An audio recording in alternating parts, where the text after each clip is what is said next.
2024 के लोकसभा चुनाव से पहले एक बार फिर मुख्यमंत्री नीतीश कुमार ने पाला बदल लिया। महागठबंधन का साथ छोड़कर एनडीए में शामिल होने चले गए। इसकी एक वजह यह भी मानी जा रही है कि लोकसभा चुनाव में सीट शेयरिंग फैक्टर से महागठबंधन में दिक्कत हो रही थी। अब सवाल उठ रहे हैं कि क्या यह दिक्कत एनडीए में नहीं होगी। बिहार की लोकसभा की 40 सीटें हैं और महागठबंधन में नीतीश कुमार के रहते इसका बंटवारा नहीं हो सका था। अब क्या एनडीए में सीट शेयरिंग को लेकर खींचतान नहीं होगी, सब आसान हो जाएगा? ऐसे तमाम तरह के सवाल हैं। एनडीए में इसका भी डर है। महागठबंधन में रहते जेडीयू के कई नेताओं ने कहा था कि सीट शेयरिंग में विलंब हो रहा है, तो वहीं लालू प्रसाद यादव ने दो टुक में कह दिया था कि गठबंधन में तो सीट बंटवारे में देरी होती ही है, ये बड़ी बात नहीं है, समय पर हो जाएगा। बता दें कि एनडीए में बीजेपी के अलावा पहले से चिराग पासवान की पार्टी, लोक जनशक्ति पार्टी, रामविलास पासवान और पशुपति पारस की पार्टी भी शामिल है। इसके साथ जीतन राम मांझी की पार्टी, हिंदुस्तानी आवाम मोर्चा तो है ही, अब नीतीश कुमार भी साथ हो गए हैं, उपेंद्र कुशवाहा भी साथ ही हैं।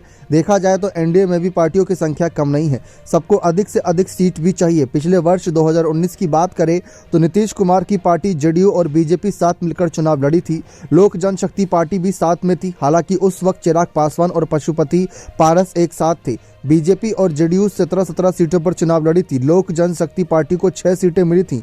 नीतीश कुमार के लिए एनडीए में भी सीट शेयरिंग को लेकर चुनौती है। महागठबंधन से ज़्यादा नहीं माना जा रहा है कि एनडीए में अगर उन्हें कुछ कम सीट भी मिलती है तो सीटों में कोई फेरबदल होने का कोई अनुमान नहीं है। महागठबंधन में जेडीयू की 5 से 6 सिटिंग सीटों पर आरजेडी दावा कर रही थी। ऐसे में कहा जा रहा है कि लालू प्रसाद यादव की ओर से दबाव भी बनाया जा रहा था।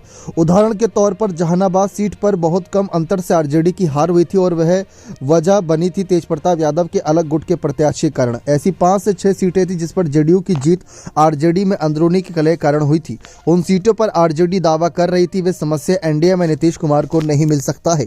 हालांकि यही कयास लगाए जा रहे हैं कि इस बार नीतीश कुमार को कम सीट दिए जा सकते हैं।